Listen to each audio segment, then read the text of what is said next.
A viagem começa em Oxburgh Hall, um casarão medieval cercado por um fosso defensivo. Uma das grandes glórias da Grã-Bretanha são as catedrais antigas. Muitas, como a de Ely, foram construídas durante centenas de anos. Existem muitos castelos medievais espalhados pelo interior do país. E o de Warwick é um belo exemplo. Na era Tudor do século XVI, muitas casas rurais foram construídas, como Charlcote Park. Uma das melhores universidades do planeta é a de Oxford, a mais antiga do mundo anglófono. O destino final é o Palácio de Blenheim, o único palácio que não pertence à realeza. Ele foi construído para o Duque de Marlborough após os êxitos militares dele no início do século XVIII. No interior da Inglaterra, várias casas e propriedades foram construídas desde a Idade Média. Muitas ainda existem, e esta viagem vai mostrar algumas. Esta é Oxburgh Hall. Ela foi construída em 1482 e é cercada por um fosso. Sempre foi uma casa de família e, apesar de não ser uma fortaleza, a imponente guarita que protege a ponte do fosso foi fortificada só por precaução. Também foi projetada para mostrar o poder e o prestígio do proprietário. No século XVIII, uma das laterais foi demolida para criar uma casa em forma de U, e no século XIX, foi parcialmente reconstruída. A torre e várias janelas novas foram acrescentadas na mesma época. O pequeno jardim formal na lateral evoca o passado medieval do casarão. Uma das grandes glórias da Grã-Bretanha são as catedrais magníficas. E muitas foram construídas ao longo de séculos, começando na era medieval. A Catedral de Ely não é exceção e demorou cerca de 300 anos para ser concluída. É tão grande que ofusca a cidadezinha ao redor dela. Quando a catedral foi construída, Ely era uma ilha cercada por pântanos e lagos rasos. Essa região se chama Fens. Olhando de longe esta planície, não é difícil de entender por que a catedral costumava ser chamada de Navio das Fens.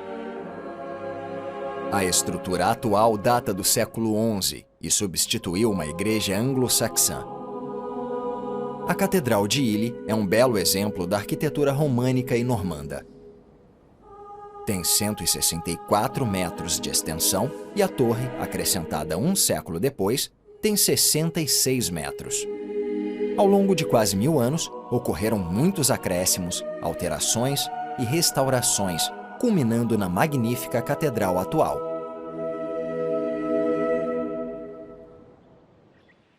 Em 1630, o rei Carlos I concedeu um alvará de drenagem ao conde de Bedford para transformar as Fens em terra para cultivo e para prevenir inundações em grandes áreas desta planície. O resultado foi o Uzi Washes. O conde mandou escavar um novo rio para escoar a água, mas isso só resolveu parte do problema. Então, fizeram outro rio paralelamente ao antigo, criando uma área central entre eles, que tem 32 quilômetros de extensão e 1,5 km de largura. As margens externas dos rios são mais altas que as internas, então a água se acumula na área entre os rios. Isso funciona como uma várzea, que às vezes se transforma num enorme lago raso. Agora, esta parte central é uma área especial de conservação e um importante santuário de aves.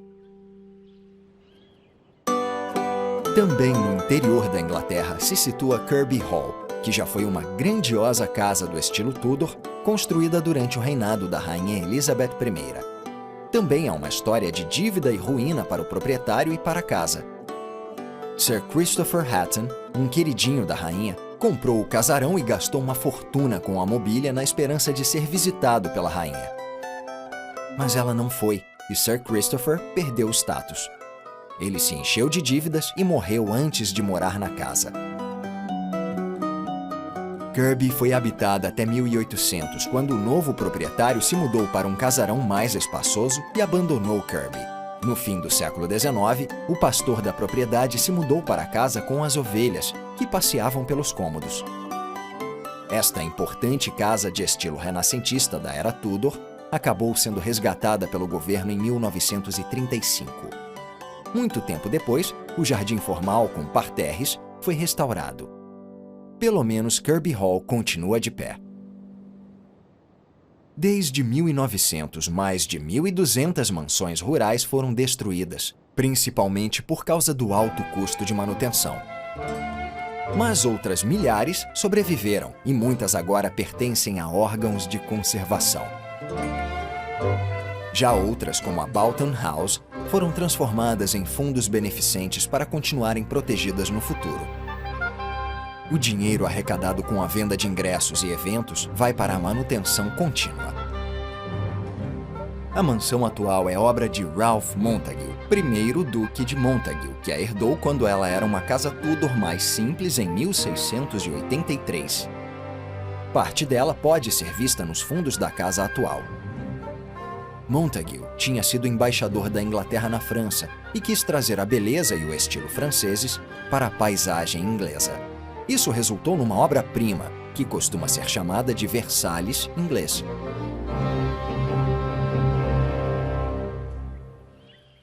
Durante a Era Tudor, os mosteiros católicos foram fechados e todas as catedrais e igrejas foram convertidas à fé protestante.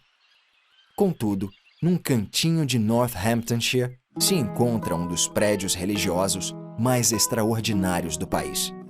Esta construção triangular foi projetada por Sir Thomas Tresham, depois de ele ter ficado preso por ser católico em 1593. Ele criou o prédio para mostrar que acreditava na Santíssima Trindade, o Pai, o Filho e o Espírito Santo. O número 3 está representado em todas as partes. 3 paredes, cada uma com 3 janelas triangulares com 3 gárgulas em cima. A estrutura tem 3 andares, uma chaminé triangular decorada com trifólios e uma inscrição em latim na beirada com 33 letras. Isso tudo só na fachada. E este prédio era usado para quê? Era onde morava o criador de coelhos de Sir Thomas Tresham. Assim, ele abastecia a casa de pele e carne de coelho.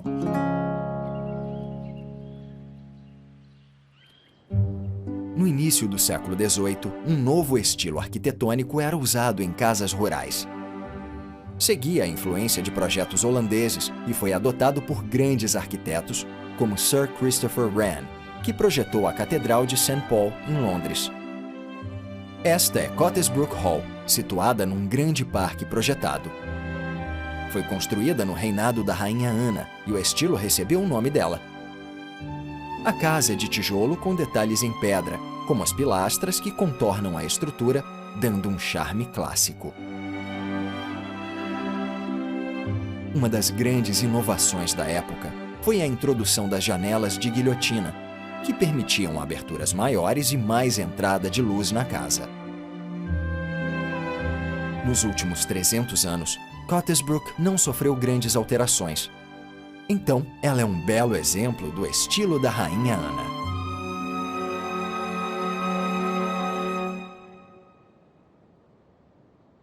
Antes da invenção das ferrovias, os canais eram usados para transportar mercadorias pelo país. No fim do século XVIII, eles se tornaram uma maravilha da engenharia, permitindo que barcaças subissem colinas usando complexos sistemas de comportas. Este é o Hatton Flight, no Grand Union Canal, que ligava Londres e Birmingham. A eclusa é composta por 21 comportas enfileiradas. Entre elas há um tanque onde a água é usada para encher e esvaziar as comportas. O Hatton Flight, na época, era chamado de Escada para o Paraíso.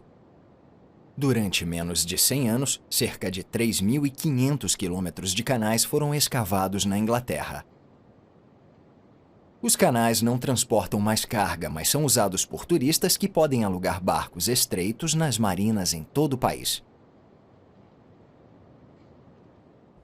Os castelos são um dos maiores símbolos da era medieval e mexem muito com a imaginação. Eles representam o ideal romântico de cavalheirismo, batalhas épicas e lealdade à coroa e ao país. Este é o Castelo de Warwick, que foi originalmente construído em madeira em 1068 e tinha uma mota e uma muralha. A mota era um monte de terra onde ficava a torre, enquanto que a muralha servia como um cercado. 100 anos depois, o Castelo de Pedra começou a ser construído e durante 200 anos ele foi ampliado e fortificado, incluindo alterações na área de convivência, que tem vista para o rio. No século XVI, a grande era dos castelos acabou e Warwick entrou em decadência. Mas acabou ressuscitando e teve um papel importante durante a Guerra Civil do século XVII e depois foi convertido numa mansão rural magnífica. Em 1978, o castelo foi vendido para o Grupo Tussauds, que o reabriu como atração turística e fez uma restauração minuciosa. Nas margens do rio Avon se situa Charlecote Park, uma grandiosa casa Tudor do século XVI. A rainha Elizabeth I se hospedou aqui a convite de Sir Thomas Lucy, que construiu a mansão em 1558. A localização no rio Avon, rodeado por um parque glorioso, faz com que esta seja uma das principais casas da era Tudor. Na frente da mansão, há uma guarita projetada no mesmo estilo, com torreões iguais aos da Casa Grande. O telhado é repleto de chaminés elaboradas por causa do grande número de lareiras. Mas a maioria das casas, sejam grandes, pequenas ou de qualquer idade, foi modernizada, adaptada, reconstruída ou ampliada. No século XIX, uma nova ala oeste foi construída no estilo neo-Tudor e o interior da casa foi totalmente reformado. Charlecote fica perto de Stratford-upon-Avon, onde nasceu o dramaturgo William Shakespeare.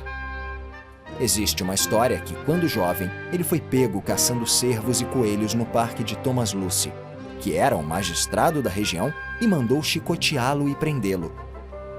Apesar de só ter sido documentada poucas décadas depois, é possível que a história seja verdadeira e que, por causa disso, Shakespeare tenha trocado Stratford por Londres em busca de fama e fortuna. Agora, Shakespeare é considerado o maior escritor da língua inglesa e o melhor dramaturgo do mundo. É provável que ele tenha nascido nesta casa em Stratford-upon-Avon em 1564. Ele se casou aos 18 anos e, aos 20 e poucos anos, passou boa parte do tempo em Londres escrevendo e atuando. As 39 peças de Shakespeare foram traduzidas para todas as grandes línguas e são as mais encenadas do mundo. Por volta dos 50 anos, ele comprou o New Place, que infelizmente não existe mais.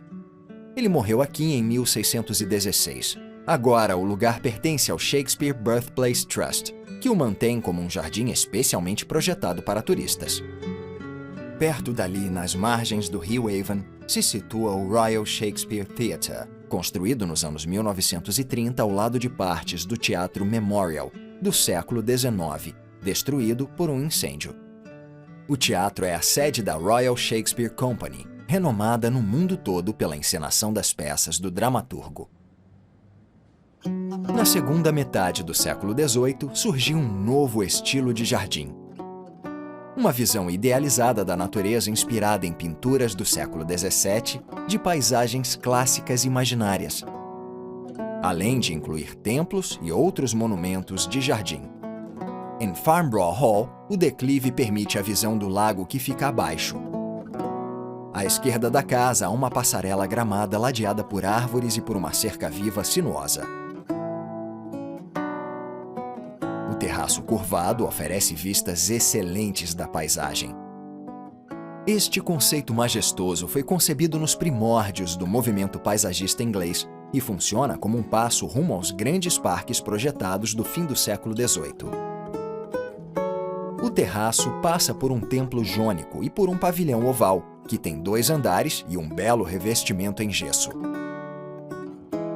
Aqui os convidados podem apreciar bebidas e petiscos trazidos da casa. projeto paisagístico de Farnborough Hall é um sobrevivente muito raro e agora está protegido pelo Fundo Nacional. Os turistas podem voltar no tempo e admirar esta bela criação.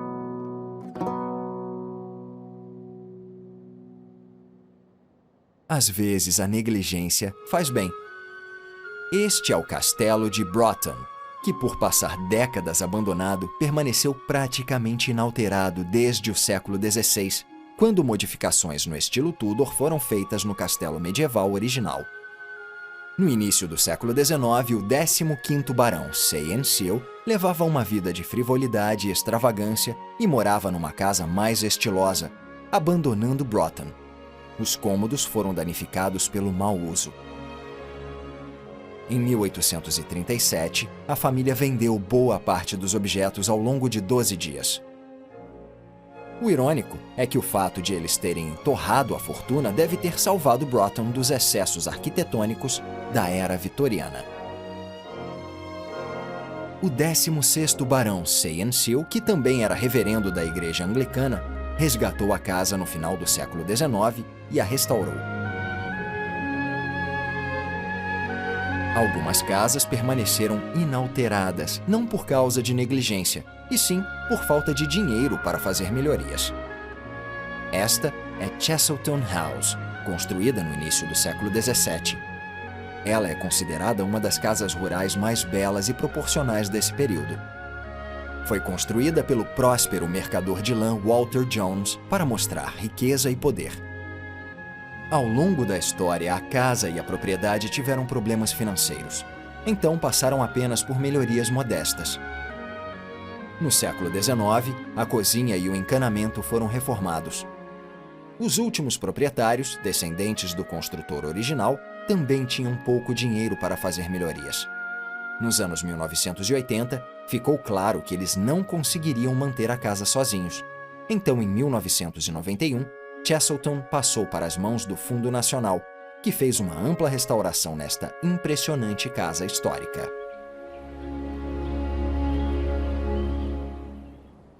Às vezes, a ambição de construir uma casa melhor que a do vizinho superava os recursos financeiros de quem encarava essa empreitada. Foi o que aconteceu com Lord Verney, em Claydon House. Esta é apenas a ala oeste. Uma ala idêntica tinha sido parcialmente construída do outro lado de uma rotunda cheia de colunas. Durante a construção, Lord Verney ficou sem dinheiro, se endividou muito e teve que fugir do país para se livrar dos credores, morrendo no exterior em 1792. A sobrinha dele herdou a casa pela metade e derrubou a ala leste e a rotunda, deixando apenas a ala oeste, que mesmo assim continua sendo uma casa grande e está aberta ao público.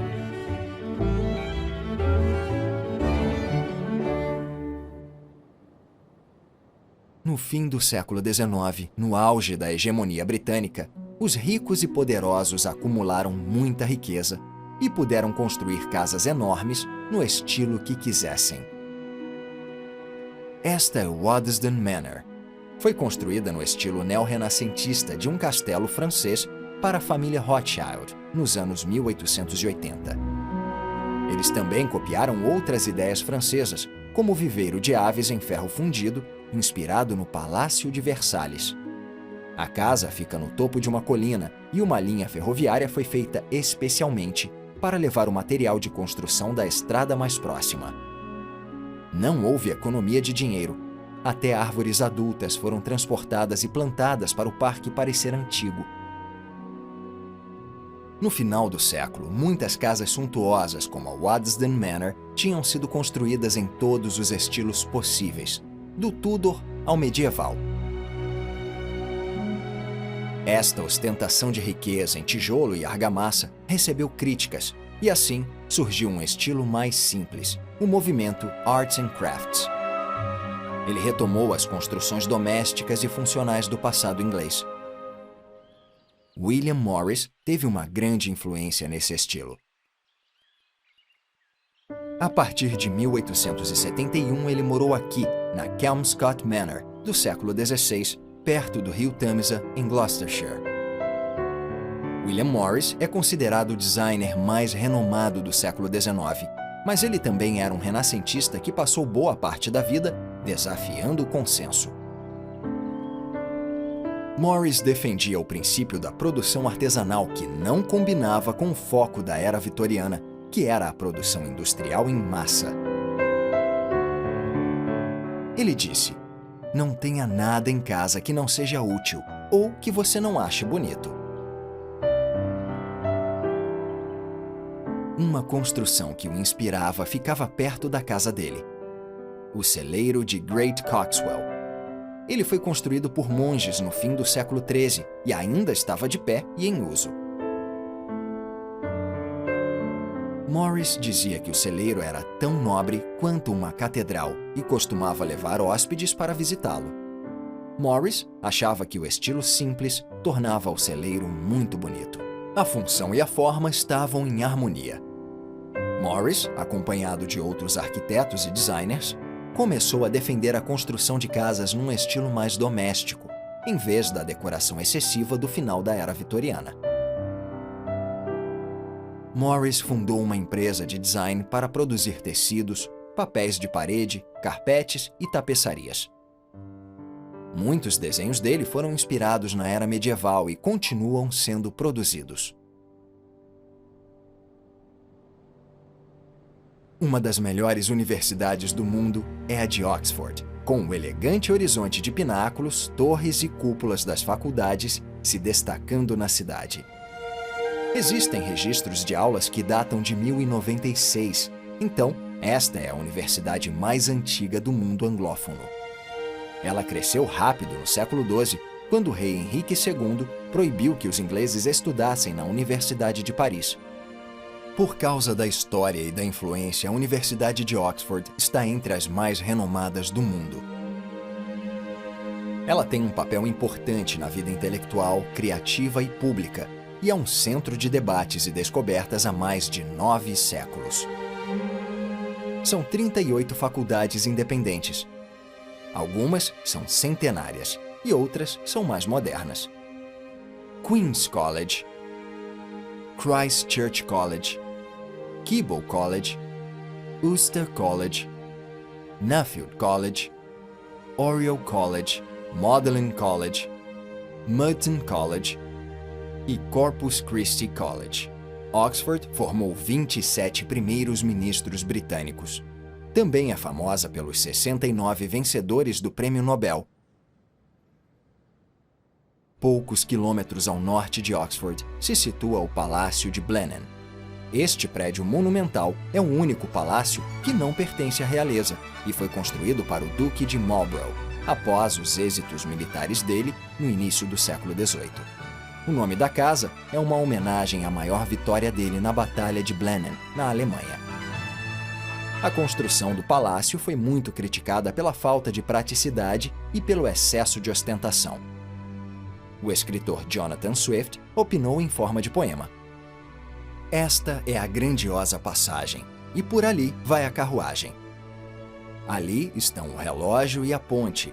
Observe o leão e o rinoceronte, a colunata, o pátio gigante, e veja só como o saguão é grande. Galerias projetadas para passear, janelas para repousar e conversar, a Câmara do Conselho para debater, e todo o resto são cômodos do poder. Obrigado, senhor. Gostei de saber. Mas onde se pode dormir ou comer? Concluo por tudo que ouvi falar que isto é uma casa, mas não um lar." O duque morreu antes de a casa ficar pronta, e a esposa dele, que era ambiciosa, o retratou como um general romano em cima de um obelisco, de frente para o Palácio Novo. Um lugar grandioso para encerrar esta jornada.